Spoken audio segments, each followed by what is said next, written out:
जैसे बहन जी जैसे लोग जब सत्ता में आते हैं तो दलितों के पास एकाएक पावर आता है। अब ये लोग सीधे थाने पर भागते हैं, थाने पर उन्हीं के लोग बैठे हुए हैं। हर थाने में सवर्णों को बैठा करके रखा है योगी ने कि इनका मुकदमा नहीं लिखना, कम से कम SC ST एक्ट तो लगने नहीं देना है, रेप का मुकदमा लिखना नहीं है, दलितों के साथ मारपीट हो रहा है तो उसको मिनिमाइज करना है, कम से कम धाराएं लगानी है। जो थानेदार दलितों का सबसे कम मुकदमा लिख रहा है वही थानेदार जो है उनसे पुरस्कृत हो रहा है। ये सीधा फंडा चल रहा है, मैं कह रहा हूँ। वो मेरे इसके ऊपर चाहे तो मुझसे आकर के बहस भी कर सकते। बहुजन समाज को एकजुट होने की ज़रूरत है, हमें सामाजिक होने की ज़रूरत है, हमें अपने महापुरुषों को पढ़ने की ज़रूरत है, हमें पॉलिटिकल पावर में आने की ज़रूरत है। जो भी लोग अत्याचार के शिकार हो रहे हैं वह कहीं ना कहीं समाज से कटे हुए हैं। जो समाज से जुड़े हुए वो तो लड़ रहे हैं, उनके साथ कोई अत्याचार बहुत ज़्यादा ऐसा नहीं है। उनकी लड़ाई या तो सीधे सरकार से है या उनके साथ जो भी शोषण हो रहा है वो इस नाते हो रहा है क्योंकि वो सरकार से या किसी व्यवस्था को बदलने के लिए लड़ रहे हैं। कोई उनके पर ऐसा अत्याचार नहीं हो रहा कि उनकी ज़मीनें हड़प ले रहा है या उनको कोई मारपीट दे रहा है या उनको गाली दे रहा है या जाति सूचक शब्द बोल रहा है। मैं यही कहना चाहता हूँ कि अगर आप चाहते हैं कि आपके साथ अन्याय अत्याचार नहीं हो तो आप समाज से जुड़िए। समाज इंटरनेट पर है, समाज पर खबरें हैं, जागरूकता है, हर चीज़। हमारे समाज के युवा जो लड़के हैं, जैसे आप ही मीडिया चला रहे हैं, कितनी उम्र होगी आपकी? भी बहुत कम उम्र है, लेकिन आप एक मीडिया हाउस खोल करके लोगों को जागरूक कर रहे हैं। उसी तरह से पढ़ाई लिखाई सूचना से लेकर के सारी चीज़ें सोशल मीडिया पर उपलब्ध हैं। लेकिन आप सोशल मीडिया का उपयोग केवल गाना सुनने में करेंगे, ठीक है? आप गाने सुन करके एंटरटेनमेंट के तौर पर करेंगे तो आप कहाँ जुड़ पाएंगे? अत्याचार से लड़ने का मतलब है कि अत्याचार हो ही ना, और इसके लिए हमको देखना पड़ेगा कि सरकार हम कैसे बना सकते हैं, वोट परसेंटेज हम कैसे बढ़ा सकते हैं। बहुत ज़रूरी है इस पर काम करना, नहीं तो नहीं हो पाएगा।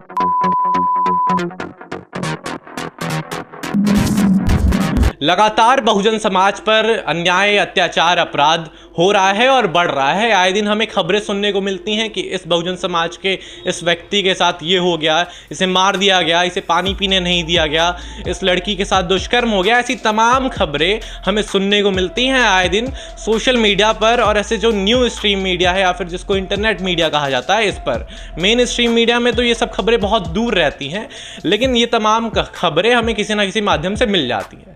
तो इन सब मामलों में कैसे कमी आएगी, कैसे सुधार आएगा, बहुजन समाज को क्या करना चाहिए, इन सब सवालों के साथ हम पहुंचे हैं आज पूर्वांचल सेना के राष्ट्रीय अध्यक्ष, जो कई सालों से सामाजिक न्याय की लड़ाई लड़ रहे हैं और राष्ट्रीय अध्यक्ष हैं पूर्वांचल सेना के, हमारे साथ जुड़ चुके हैं धीरेन्द्र प्रताप जी। इनसे हम जानने की कोशिश करेंगे कि बहुजन समाज को ऐसा क्या करना चाहिए कि उन पर अत्याचार कम हो, इसमें काफ़ी सुधार आए, क्या करना चाहिए बहुजन समाज को।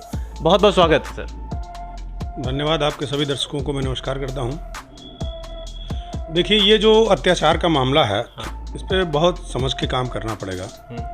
और इसको समझने के लिए पहले तो ये जान लीजिए कि हजारों सालों से जो अत्याचार चल रहा है वो रुका कब था। रुका कब? जब संविधान लागू होता है, धीरे धीरे हमारे लोग संविधान समझते हैं, फिर हमारे समाज की पार्टी बनती है। उत्तर प्रदेश को लेकर के मैं बात बोल रहा हूँ। हमारे लोग सत्ता में आते हैं। जब सत्ता में आते हैं, जैसे बहन जी जैसे लोग जब सत्ता में आते हैं तो दलितों के पास एकाएक पावर आता है। जैसे फीस फ्री होता है और स्कॉलरशिप मिलती, पढ़ते हैं, नौकरियां मिलती हैं, लोग संपन्न होना शुरू होते हैं। और रोटी कपड़ा मकान की आवश्यकता पूरी होने के बाद व्यक्ति सम्मान की लड़ाई लड़ना शुरू कर देता है। और उत्तर प्रदेश में हुआ, बाकी जगहों पर भी ऐसा, इसको देख करके उत्तर प्रदेश के लोगों को देख करके होना शुरू हुआ और प्रतिरोध शुरू होना हुआ। अब जो ये सैकड़ों सालों से चला आ रहा था व्यवस्था और जिसमें शोषण हो रहा था लोगों का, शोषित जो लोग थे उनको देख करके लोगों को मज़ा आता था कि ये लोग हमसे नीचे रहते हैं, उन लोगों के पेट में दर्द होना शुरू हुआ। सत्ता से तो हम लोग अभी बाहर हैं, लेकिन हुआ क्या? सोशल मीडिया, जिसका जिक्र आपने किया। तो सोशल मीडिया एक ऐसा माध्यम है कि आप अपनी बात इंडिविजुअली भी पूरे समाज के सामने रख सकते हैं। और यही कारण है कि आज जितने भी अत्याचार हो रहे हैं उसका हमको पता चल पा रहा है। क्योंकि जिन अत्याचार की आप बात कर रहे हैं, जिन शोषण की आप बात कर रहे हैं, उसको मेन स्ट्रीम मीडिया तो रिपोर्ट कहीं कर नहीं रही है, बिल्कुल नहीं कर रही है। सोशल मीडिया माध्यम बना है जिससे हम एक दूसरे के दर्द को जान पा रहे हैं और एक दूसरे के दर्द को समझ पा रहे हैं और यूनाइट भी हो रहे हैं और उस पर लड़ भी रहे हैं। तो अब अभी प्रधानमंत्री का बयान आया था कि फर्जी खबरों पर, फेक न्यूज़ पर हमको ध्यान देना पड़ेगा। सबसे ज़्यादा फेक न्यूज़ वही देते हैं, उन्हीं के पास सबसे बड़ा IT सेल है जो फेक न्यूज़ को फैलाता है। लेकिन वो इस बात को क्यों बोल रहे हैं?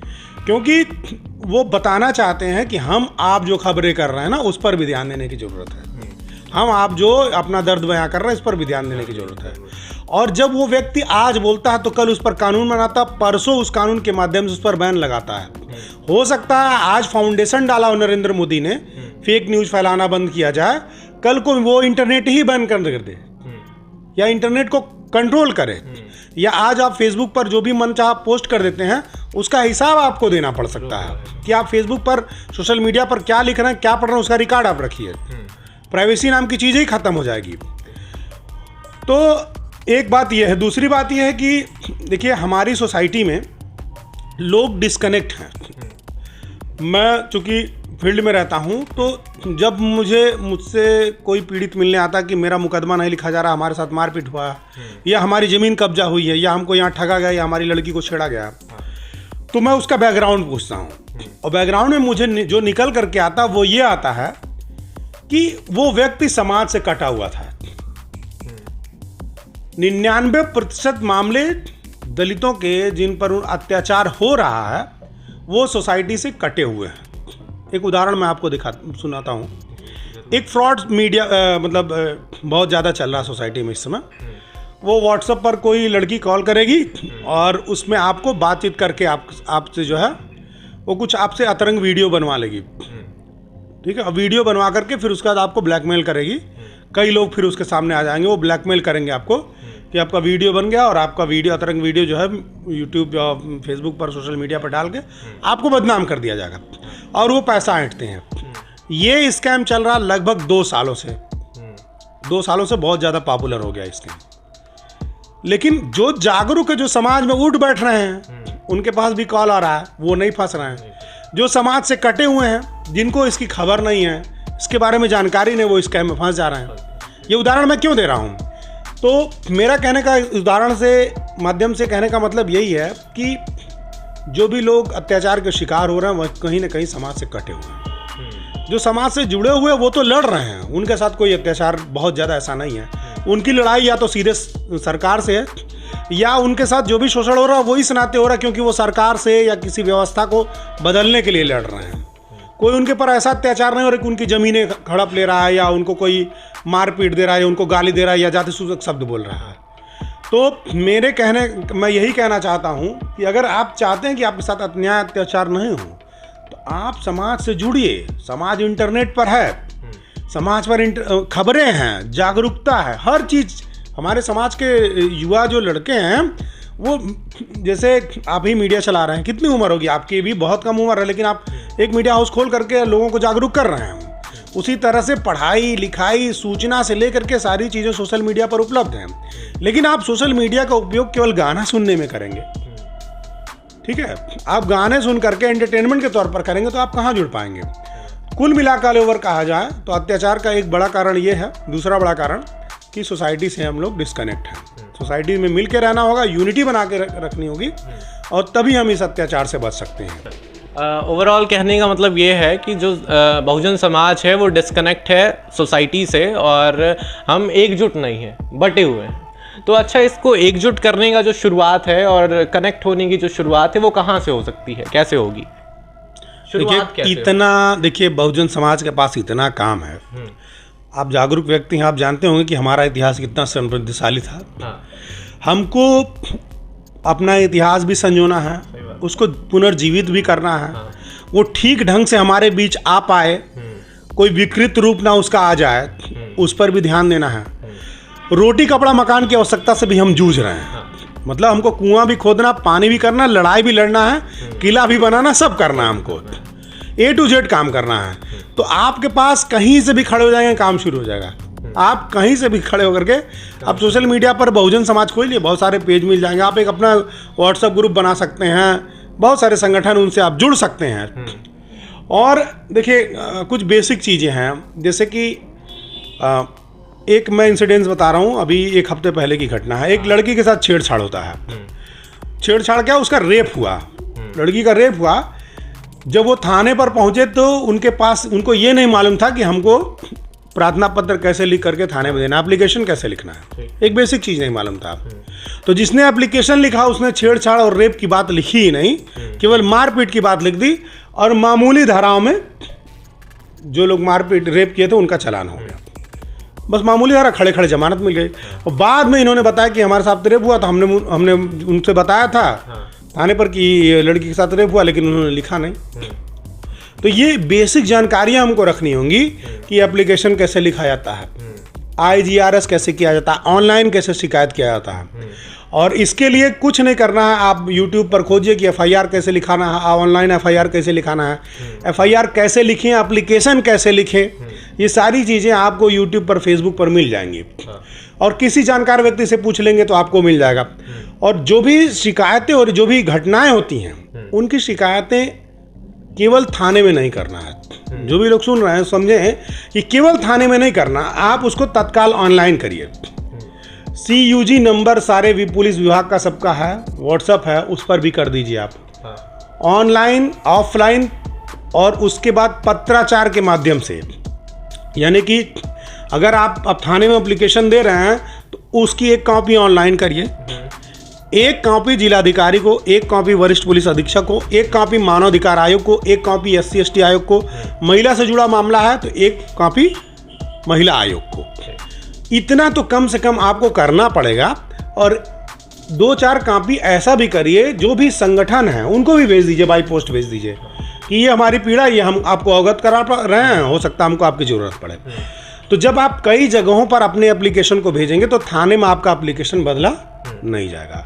ऑनलाइन शिकायत करेंगे और उच्चाधिकारियों तक जब आप अपनी बात रख के आएंगे तो उसका एक दबाव भी होता है, ठीक है, दबाव होता है कि इस पर कार्यवाही हुई कि नहीं हुई।